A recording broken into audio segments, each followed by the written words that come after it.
इमरान प्रताप गरी।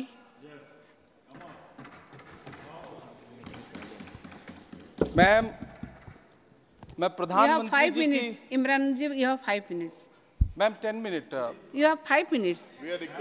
We requested chairman साहब. Okay. He allowed 10 minutes. Ma'am, प्रधानमंत्री जी की सैकड़ों बार थपथपाई गई मेज के बीच अंतरिम बजट पेश किया गया और बड़े बड़े दावे किए गए। देश ये कैसा बनाया आपने, लूट कर पैसा बनाया आपने, देखिए जलते दिए भी बुझ गए, अजब दीपक राग गाया आपने। मैम, पूरा सदन अमृत काल के बजट की चर्चा कर रहा है, मैं तो गरीबों की रोटी और दाल के बजट की चर्चा करूंगा। तुम्हारी फाइलों में गांव का मौसम गुलाबी है, मगर ये आंकड़े झूठे हैं, ये दावा किताबी है। मैं इस बजट को अमीरों का अमीरों के लिए पेश किया गया बजट कहूंगा। इसमें गरीबों के लिए कुछ है ही नहीं। नौकरी मांगने वाले नौजवानों पर लाठियां बरसाने वालों, आपने इस बजट में युवाओं को क्या दिया? आपने पुरानी पेंशन बहाली की मांग करने वालों को क्या दिया? सालों से अपने लिए छत तलाश रहे लोगों को आपने इस बजट में क्या दिया? और फिर आपको पूरी उम्मीद है कि पूरा देश आपके इस पेश किए गए बजट पे लहालोट हो जाए, तालियां पीटे, मंगल गान गाए। कैसे संभव है? मैं सदन में खड़ा होकर के इस बजट पे चर्चा करते हुए कहना चाहता हूं कि इस बजट में फुटपाथ पर रहने वाले, छप्परों में रहने वाले, झुग्गियों में रहने वालों के लिए क्या है, उनके लिए क्या है जो प्रधानमंत्री के किए गए वायदों की बाट जोह रहे हैं। हर साल फरवरी की खूबसूरत सुबह और सजी हुई संसद से बरसते हुए झूठे वायदों की जवाबदेही कौन तय करेगा? कौन बताएगा कि 2022 में प्रधानमंत्री जी जो सबको पक्का मकान देने वाला वायदा किए थे उसका क्या हुआ?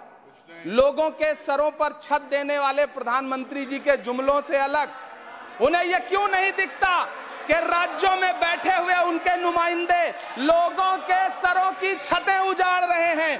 उत्तर प्रदेश हो, असम हो, जम्मू कश्मीर हो, मध्य प्रदेश हो, भाजपा शासित राज्यों के बुलडोजर न सिर्फ लोगों के घरों को उजाड़ रहे हैं बल्कि कुचल रहे हैं लोकतंत्र को, संविधान को, अदालतों के मेयार को।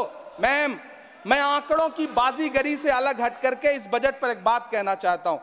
आंकड़े तो ऐसे हैं इस बजट के, ये कह रहे हैं 4 करोड़, वित्त मंत्री जी 3 करोड़ कहती हैं, प्रधानमंत्री जी 4 करोड़ कहते हैं। पहले तो आप इस झूठ में ही आपस में ही सलट लीजिए कि 4 करोड़ सही है या 3 करोड़ सही है। मैं आंकड़े तो ऐसे हैं इस बजट के मैम कि जो सुने वो बस पथराई आंखें लेकर किंग कर्तव्य विमूढ़ हो जाए। लेकिन झील में पानी बरसता है हमारे देश में, झील में पानी बरसता है हमारे देश में, खेत पानी को तरसता है हमारे देश में, जिंदगी का हाल खस्ता है हमारे देश में, दूध महंगा खून सस्ता है हमारे देश में। मैम, रोजगार, महंगाई, किसान, मनरेगा, पेट्रोल डीजल के दाम, गैस सिलेंडर के दाम, फसलों की एमएसपी की गारंटी, इन सब जन सरोकार की बातों से इस बजट का कोई लेना देना नहीं। हमारे ट्रेजरी बेंच के साथी हंगामा कर रहे हैं। मैं तो कहना चाहता हूं मैम, वो एक बार इनके एक नेता एक गांव में गए और उन्होंने गांव में कहा कि गांव वालों आओ, मैं तुम्हारी समस्याएं समाप्त करना चाहता हूं। गांव वाले इकट्ठा हो गए। नेताजी ने गांव वालों से कहा बताओ तुम्हारी 2 समस्याएं बताओ, मैं दोनों समस्याओं का यहीं पे समाधान करूंगा। तो गांव वालों ने कहा साहब हमारी पहली समस्या है कि हमारे यहाँ कोई हॉस्पिटल नहीं है।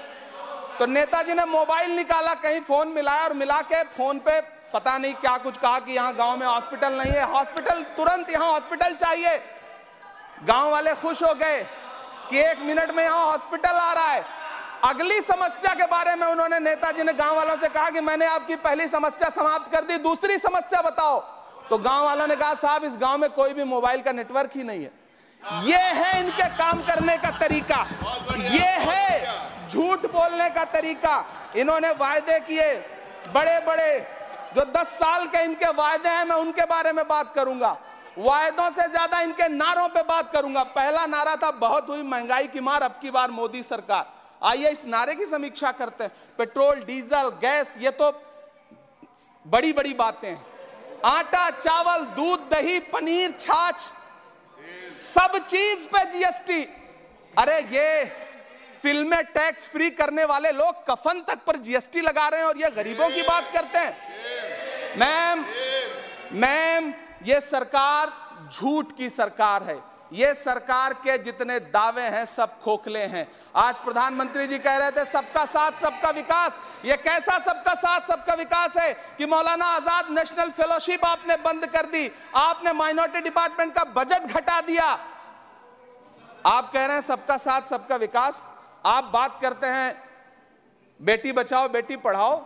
हमारी आंखें हाथरस से लेकर कठुआ से लेकर के और देश की जंतर मंतर की सड़क वो देख रहे हैं जब हमारी ओलंपिक पदक लाने वाली बेटियों को प्रधानमंत्री की चौखट पे अपना मेडल रख देना पड़ रहा है। इससे शर्मनाक क्या हो सकता है। मैम कृषि विकास दर जो 2014 में 4.6% थी, इस वर्ष गिरकर 1.8 कैसे हो गई? क्यों हर दिन 31 किसान आत्महत्या करने को मजबूर हैं? ये सरकार उन पर क्यों बात नहीं करती? कीमत तो बहुत बढ़ गई शहरों में धान की, लेकिन विदा ना हो सकी बेटी किसान की। मौका मिला तो लोगों ने कुर्सी के वास्ते तस्वीर ही बिगाड़ दी हिंदुस्तान की, और आज बड़ी बड़ी बातें कर रहे हैं। मैं यहां पर आपसे खड़ा होकर के मैं अंत में इतना कहना चाह रहा हूं कि वित्त मंत्री जी ने बजट में ट्रेनों के डिब्बे को वंदे भारत कोच में बदलने का एक प्रस्ताव रखा अपने भाषण में। ठीक है, ये सुनने में कानों को बहुत अच्छा लगता है, लेकिन मैम ये सरकार ट्रेनों की सुरक्षा के बुनियादी मुद्दों पर एक शब्द नहीं बोलना चाहती। बालासोर हादसे में घायल हुए लोगों की चिता की राख अभी तक ठंडी नहीं हुई है। वंदे भारत के वीडियो पोस्ट करने वाली ये सरकार कभी भारत की जनरल डिब्बों की, रेलवे के स्लीपर क्लास डिब्बों की वीडियो अगर पोस्ट करे ट्विटर पे तब समझ में आए। बिहार से, इलाहाबाद से, लखनऊ से दिल्ली आने वाली, मुंबई जाने वाली ट्रेनें देख लीजिए, उनकी हालत देख लीजिए, तो आपको लगेगा कि ये वही ट्रेनें हैं।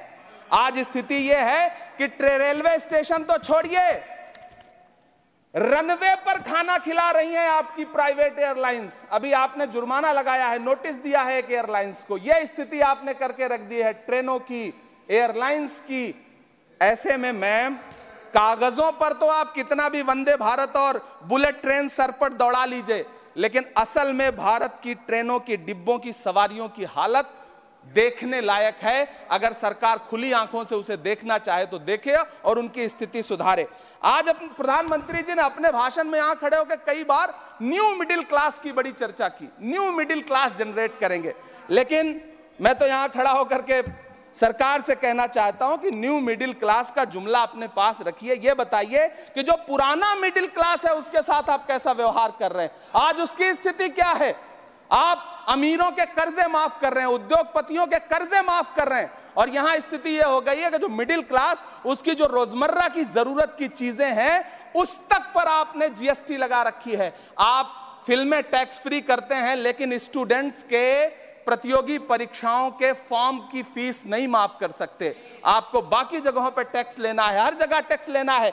मिडिल क्लास से आपका कोई रिश्ता नहीं। मिडिल क्लास तो आपसे कह रहा है कि मोहब्बत भाईचारे के दीवाने दिन ही लौटा दो, वो सस्ती दाल सब्जी के सुहाने दिन ही लौटा दो। ये अच्छे दिन तो अंबानी अडानी को मुबारक हो, हमें ऐसा करो साहब पुराने दिन ही लौटा दो। वो पुराने दिन जो बहुत अच्छे थे, वो पुराने दिन जहां लोग एक दूसरे से मिलजुल करके रहते थे।